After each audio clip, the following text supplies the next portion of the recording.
رب العالمين والصلاة والسلام على سيدنا محمد الأمين وعلى آله وصحبه ومن تبعهم بإحسان إلى يوم الدين. كتاب الأربعون نووية شرح الشيخ سمير القاضي, le commentaire du 40 hadiths de Nawawi par le commentaire de Cheikh Samir al-Qadi à la page 109. Amma ba'd, on a le dernier paragraphe, la amma ba'd, ay ba'd ma taqaddam, lorsque c'est une style, et certains ont dit wa fasl al-khitab, c'est le fait de dire amma ba'd, c'est-à-dire après ce qu'on vient de dire, après de ce qu'on a avancé, de ce qui a été dit avant. Et c'est une manière de, voilà, maintenant aborder un autre sujet, amma ba'd. Ay ba'd ma taqaddam wa tusamma fasl al-khitab, on l'a nommé, le mot amma ba'd, c'est pour séparer entre un paragraphe, une chose, et c'est très joli à le dire. لأن المتكلم يفصل بها بين خطبته وبين مقصده, c'est-à-dire celui qui parle, il sépare par le mot amma ba'd, et il fait la séparation entre son discours et ce qu'il voulait. Il a dit certaines choses et puis après, maintenant, il veut s'exprimer à tel ou tel sujet. وروي أن أول من تكلم بها داود عليه السلام أوتي الحكمة وفصل الخطاب. Ça a été rapporté que c'est Daoud alayhi salam qui est le premier qui a dit l'équivalent dans la langue hébreu amma ba'd. فقد روينا بضم الراء وتشديد الواو المكسورة أي روانا بتشديد الواو المفتوح مشايخنا. روينا, c'est-à-dire ils nous ont fait rapporter, c'est-à-dire les mashayikh, ils nous ont fait qu'on rapporte. نقلوا لنا فسمعنا, ils nous ont transmis, on a entendu, on a transmis. Ils nous ont rapporté, on a entendu et on transmet. ويصح أن يقال روينا بفتح الراء. On peut dire on a rapporté, روينا, au lieu de dire روينا. روينا, ils nous ont transmis et on a entendu. روينا, on rapporte.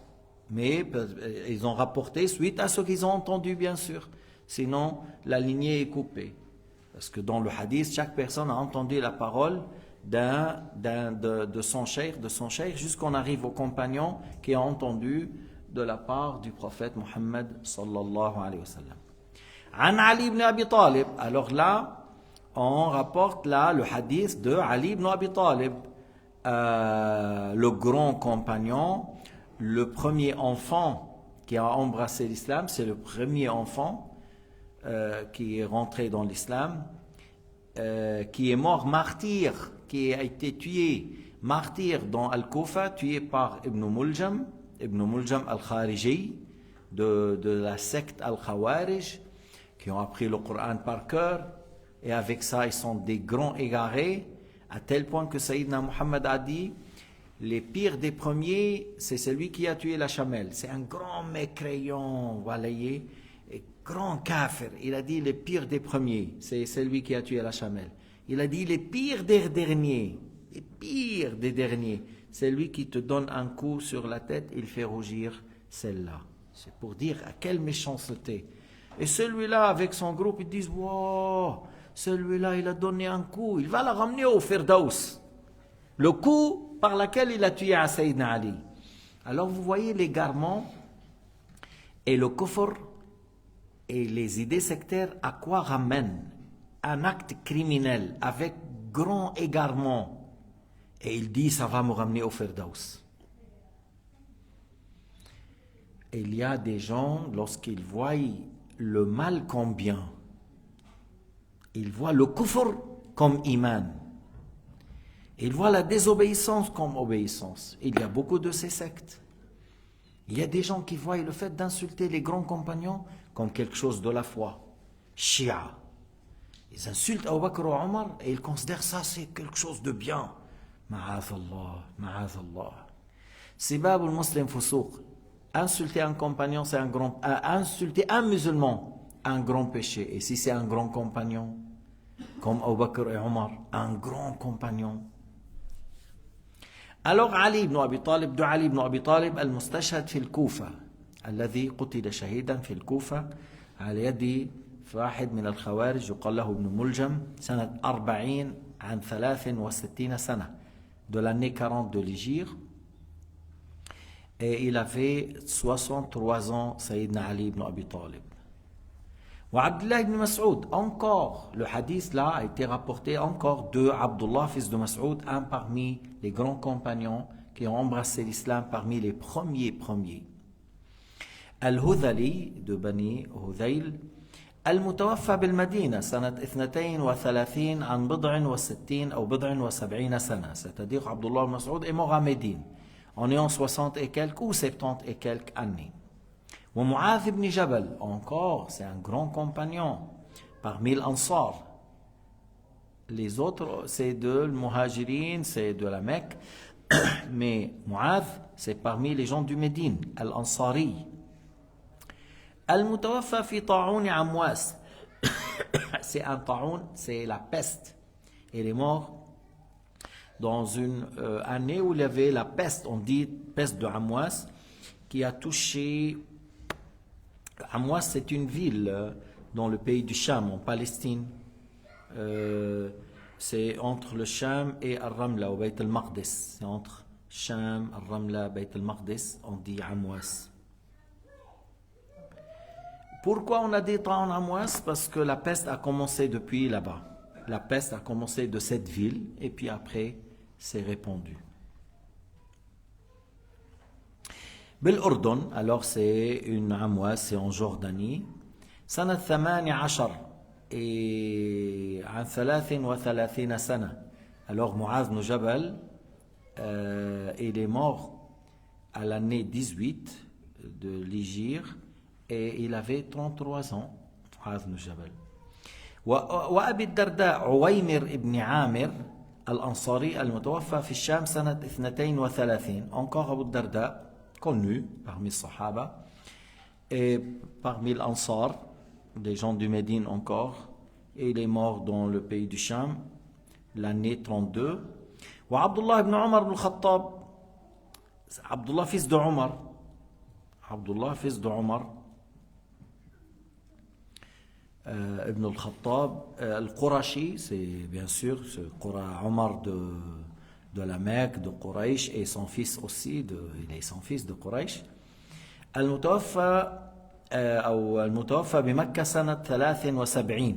Tu vois, c'est parmi les derniers compagnons qui restaient vivants. Il est mort 73, à l'année 73. وعبد ibn Abbas, le compagnon Abdullah, fils de Abbas, Al-Abbas, l'oncle du prophète. Alors Abdullah, c'est le cousin du prophète, alayhi salatu wassalam, fils de Abdul Muttalib. Al-Abbas, fils de Abdul Muttalib, c'est l'oncle du paternel de Sayyidina Muhammad. Abdullah ibn Abbas, on l'a nommé Habr al-Umma. Le mot Habr, vous savez qu'on utilise dans le judaïsme, on utilise pour les savants juifs. Alors, on l'a nommé Habr, c'est-à-dire il y avait vraiment beaucoup de science. Et Sayyidina Muhammad a fait un dua en sa faveur. Allahumma allimul hikmata wa ta'wil al-kitab. Donne-lui la sagesse dans la religion et l'interprétation du livre. Et il est mort où? Dans la ville de Taïf. Dans la ville de Taïf, c'est à côté de la Mecque. C'est à 100 km de la Mecque. Il avait un climat, pour ne pas dire comme la Suisse, comme le Liban. Mais il est montagneux, il y a des arbres fruitiers. Les gens de la Mecque en été, ils vont là-bas. C'est frais, c'est beau, c'est joli. C'est là où Al-Saoud, avec le Wahhabin, ont fait des génocides. C'est là-bas, Al-Wahhabiyin, Amir ibn Shikban ou Uthman, c'est Mohammed Al-Saoud, c'est ce qui a envoyé pour faire des génocides. Alors, comme les sionistes, qu'est-ce qu'ils font à Gaza? Ils ont tué les enfants, tout ça. Alors, eux, de là-bas, ils ont tué même les enfants, les gens dans la mosquée, dans le ruku', dans le sujoud. Ibn Abbas a été enterré là-bas, à Taïf. Et il est mort dans l'année 68, en ayant 70 ans. وأنس بن مالك الأنصاري المتوفى في البصرة سنة 97 بعد أن عمر أكثر من 100 سنة. Alors, Anas bin Malik, Sayyidina Muhammad a dit Allahumma atil umara wa akthir nasl walada wa barik lahu fi rizqi. Il a fait 3 choses comme dua pour lui. Que Allah Ta'ala donne lui une longue vie parce qu'il a servi Sayyidina Muhammad alayhi salatu wa salam. Sa mère l'a ramené, il a dit Unais, il est ton serviteur, ya Rasulallah. Et pendant 10 ans, il a servi Sayyidina Muhammad et il a parlé du comportement de Sayyidina Muhammad alayhi salatu wa salam. Et Sayyidina Muhammad lui a fait 3 du'a. Qu'il aura une longue vie, qu'il aura beaucoup d'enfants et qu'il aura la baraka dans ses biens. Alors, les palmiers, il donnait 2 fois par année les dates. Il a vécu plus que 100 ans. Et il a eu beaucoup, plus que son fils. Plus que 100. Alors, si toi, tu as amené 12 avec 3 épouses, c'est très peu par rapport à Anas. Anas, il avait une centaine. Ça, c'est un homme. Très fort. Il a vécu plus que 100 ans. وأبي هريرة الدوسي عبد الرحمن بن صخر. عبد الرحمن بن صخر, c'est le nom de Abu Huraira. مات سنة 57. Il est mort à l'année 57 ou 59. 57 ou 59. À Médine. Et il avait 87 ans. 87 ans, Abu Huraira. Un jour, on l'a vu, il était le amir de Médine, Abu Huraira, était le amir. Il avait un pot de bois sur le pôle et il dit, laissez passage pour l'amir, laissez le passage. Il porte un pot de bois.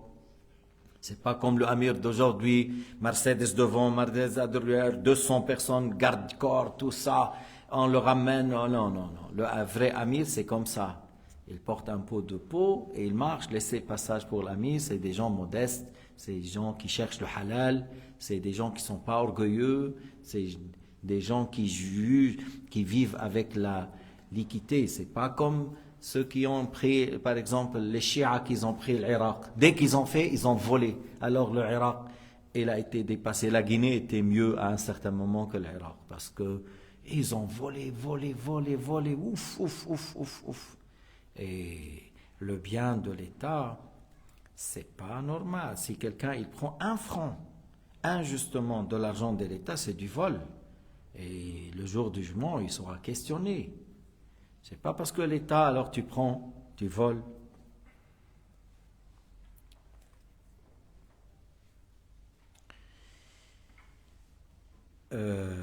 وروي عنه ما يقرب من 5400 حديث. On rapporte de lui à peu près 5400 hadiths. Alors, Shia, ils disent, comment ça?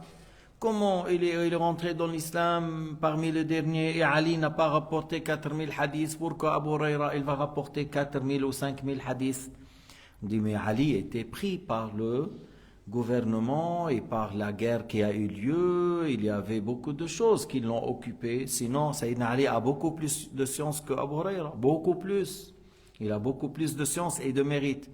Mais Abu Huraira, dès qu'il a été avec le prophète, il était toujours à côté. Et il a toujours appris de lui et des autres compagnons. Et il a vécu longtemps.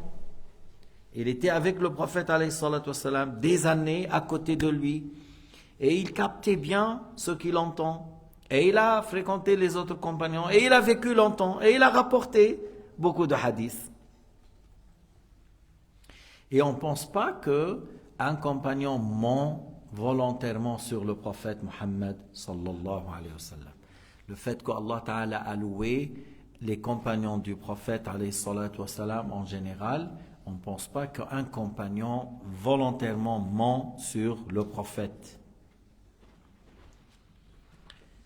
Abu Saïd al-Khudri, encore parmi ceux qui rapportent ce hadith, Abu Saïd al-Khudri, Al-Ansari, qui est des gens du Médine, qui est mort à l'année 74, et il avait 94, il y a 94 ans, il est mort en ayant 94 ans. Radiyallahu anhum ajma'in, qu'Allah Ta'ala les agrée, qu'Allah Ta'ala les élève en degré.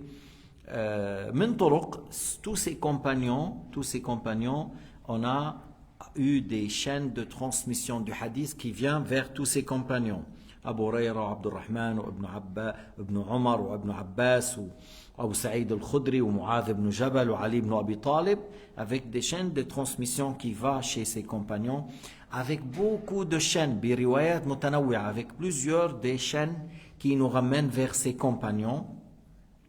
تختلف ألفاظها ولكن تشترك في إفادة المعنى. Donc, les termes peut-être, les termes, il y a une divergence un peu, mais le sens est le même. Mais le sens, ça donne le même sens.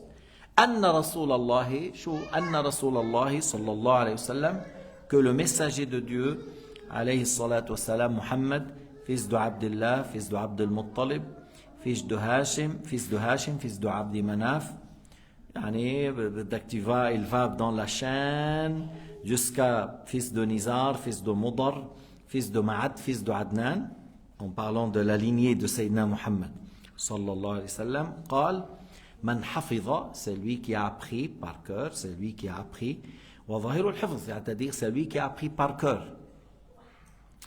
أو المراد الحفظ من الضياع, ou ça peut être interprété, il a gardé 40 hadiths pour ne pas être perdu. Il a bien écrit, il a bien noté, pour ne pas qu'il ne soit pas perdu, comme ça il peut transmettre à quelqu'un d'autre après. Par le fait qu'il a appris et il a enseigné. Il a appris et il a enseigné.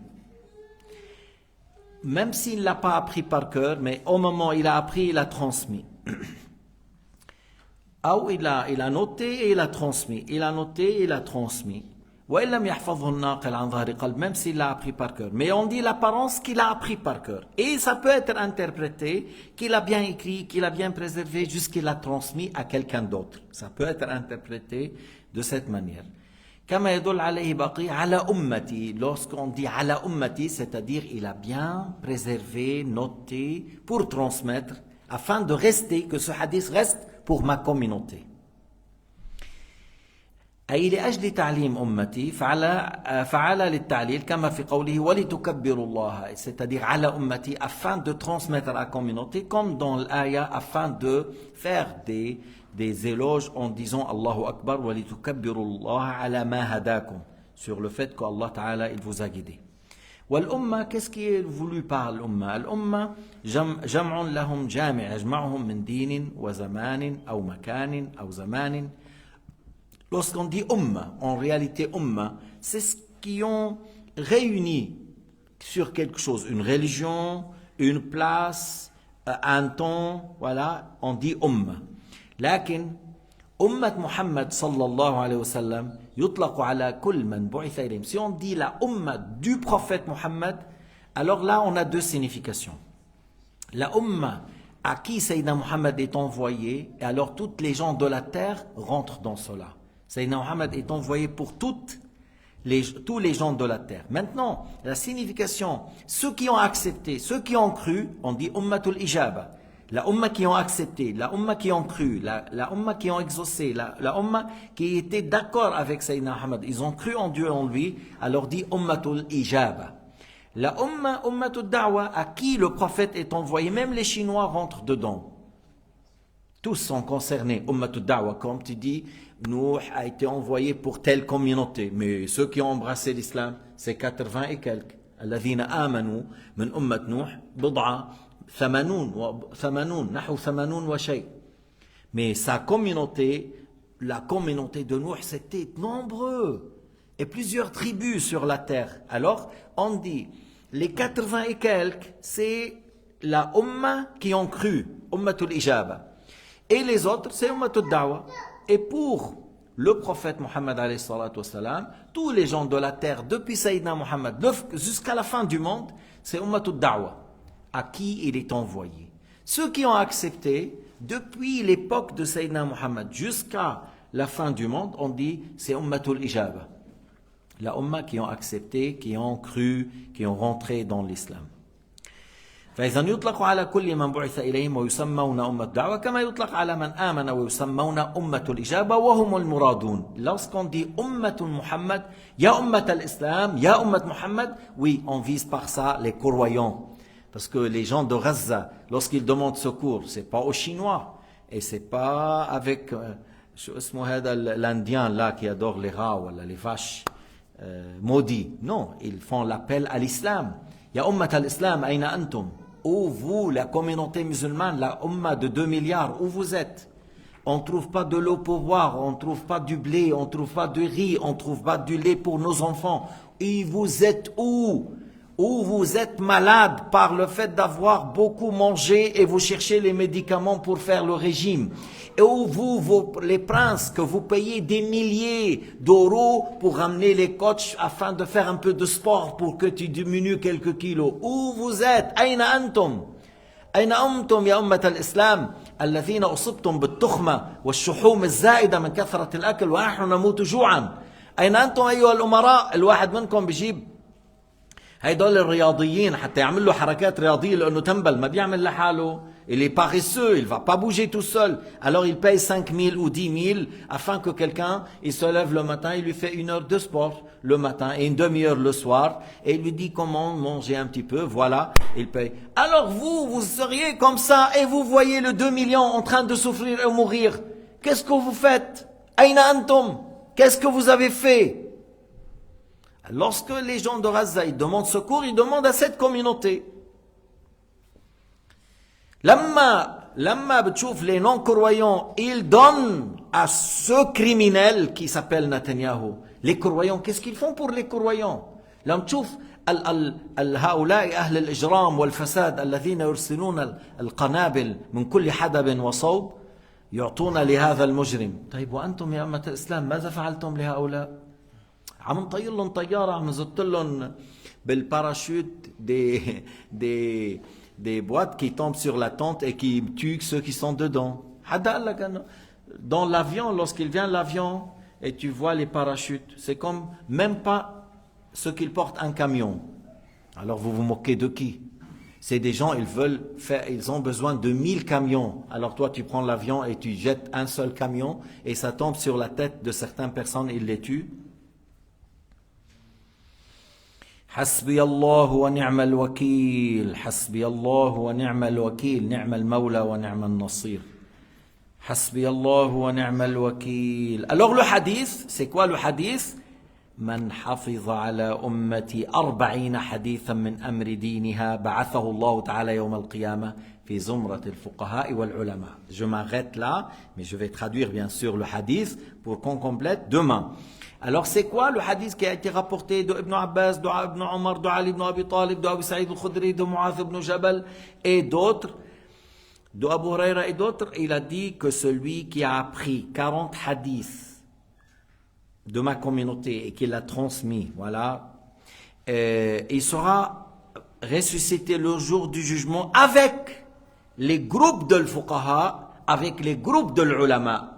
Du fait qu'il a appris par cœur 40 hadiths, ou si on a interprété, il a bien pris 40 hadiths et il a bien transmis d'une manière qui ne seront pas perdus. Il a bien capté, il a bien appris, il a bien transmis et ça a été noté, on ne l'a pas perdu. Alors celui qui a fait ce travail, le jour du jugement, sera rassemblé avec les fuqaha et avec les ulama. Et Nawawi, il a fait son livre, parce qu'il y a beaucoup de savants qui ont fait 40 hadiths, mais celui qu'il a fait, le livre qu'il a fait Nawawi, vraiment était exceptionnel. Parce que c'était un homme, déjà Nawawi, un homme exceptionnel. Un homme de science, de piété, de modestie, sincère. Et il a choisi 40 hadiths, parmi les hadiths où il y a beaucoup de science et ilm autour ça, et parmi les paroles qui sont confirmées justes, et il a mis dans son livre, et vraiment après, vous voyez combien des gens parmi savants, ils ont travaillé sur ce livre. Et je répète que ce livre qui est le 40, l'explication, le commentaire de 40 hadiths, c'est un livre magnifique, c'est un livre qui contient beaucoup de science, et Inch'Allah, nous continuons demain alors. Et pour ce but-là, Nawawi, il a fait son livre de 40 hadiths. Mais il y avait une quarantaine autres que lui qui ont fait des livres sur les 40 hadiths. Mais celui-là, il est le meilleur et le plus célèbre. Walhamdulillahi Rabbil Alamin. Wa sallallahu ala Sayyidina Muhammad wa ala alihi wa sahbihi wa sallama tasliman kathira.